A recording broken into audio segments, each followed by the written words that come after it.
I remember exactly how that whole situation unfolded because it started so quietly and so ordinarily that if someone had told me it would eventually involve flashing patrol lights at 5:30 in the morning and a neighbor accusing me of suspicious activity for doing nothing more than walking my own dog, I would have laughed it off as the kind of exaggerated suburban drama you only read about online. Yet it became one of those strange, real-world experiences that reveal how quickly normal routines can be reframed as threats when viewed through the wrong lens. And it all began with something as simple and as harmless as my habit of waking before sunrise and taking my golden retriever, Milo, out for his daily walk while the neighborhood was still wrapped in that soft,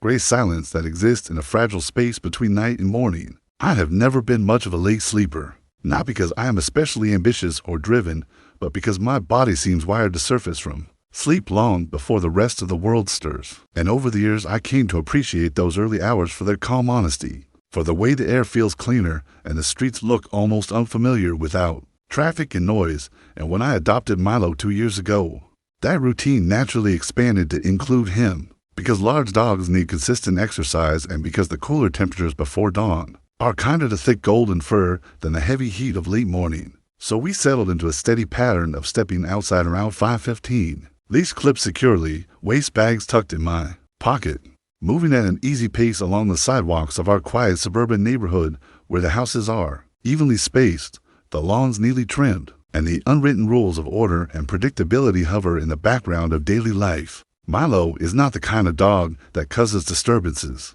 He does not bark at passing shadows or lunge at squirrels with reckless determination. And he certainly does not drag me across lawns or through flower beds because I trained him carefully and I am mindful of boundaries, always keeping him on the public sidewalk and away from private property, shortening the leash whenever we pass driveways and carrying out any waste immediately and responsibly. So when I first noticed the woman who would later call the police standing stiffly on her porch in a pink bathrobe one morning, arms folded tightly across her chest as though she were guarding something invisible, I assumed she was simply another early riser observing the world in her own way, and I offered a polite nod that was met not with a greeting but with a narrow-eyed stare that lingered long after Milo and I had continued down the street. The second time our paths crossed, the tension sharpened, because she called out to me before I had even reached the edge of her property line, her voice slicing through the quiet with a firmness that suggested authority rather than curiosity, and she instructed me to keep my dog off her lawn,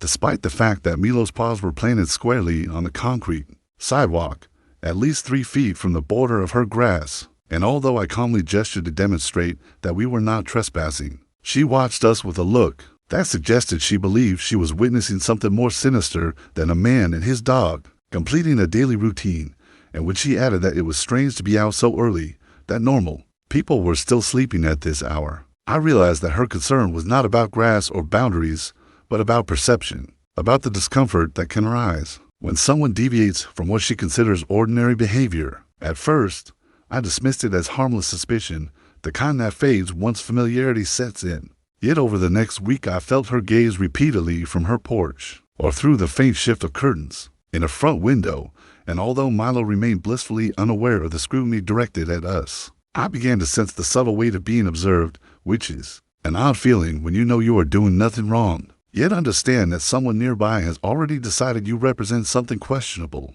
And then came the morning, when she did not merely watch, but marched down her driveway with her phone clutched in her hand, informing me in a clipped, decisive tone that she had contacted the police because my consistent early morning presence constituted suspicious behavior, as though walking in circles around the block for exercise was indistinguishable from casing homes for burglary. In that moment, I experienced a layered reaction composed of disbelief, frustration, and a quiet awareness of how quickly ordinary actions can escalate when fear overrides reason. Because while I knew I was within my rights to walk on a public sidewalk at any hour of the day, I also understood that once law enforcement becomes involved, even a baseless accusation can feel heavy. And sure enough, within minutes a patrol car rolled slowly down Maple Drive, its headlights casting long beams across the pavement as Milo wagged enthusiastically at the new arrival, unaware that he was now, in some small way, evidence in an unfounded complaint. The officer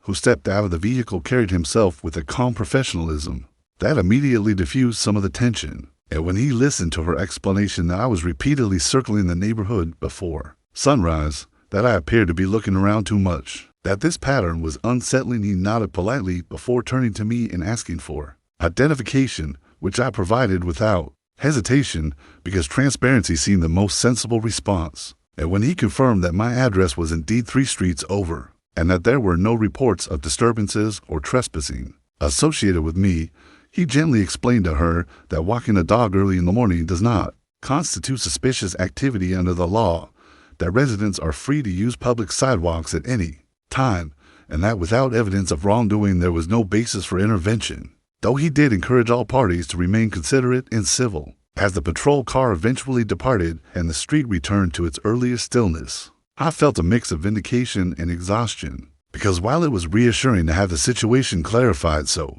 plainly, it was also unsettling to realize how easily one person's anxiety could mobilize official resources and cast a shadow over an otherwise harmless routine. And in the days that followed, I noticed subtle ripples spreading through the neighborhood, small shifts in eye contact, hesitant nods where friendly waves once existed, the quiet but unmistakable movement of gossip traveling faster than facts, transforming the narrative into something that likely sounded far more dramatic than reality, perhaps painting me as the mysterious early morning figure who had prompted a police visit. For a brief period, I considered altering my schedule, sleeping later or choosing a different route to avoid further conflict. Yet doing so felt like conceding that her interpretation of events carried more weight than the truth. And so I maintained my routine with deliberate steadiness, continuing to step outside each morning with Milo at my side, head high but demeanor neutral, neither confrontational nor apologetic, and gradually something unexpected began to happen as other neighbors,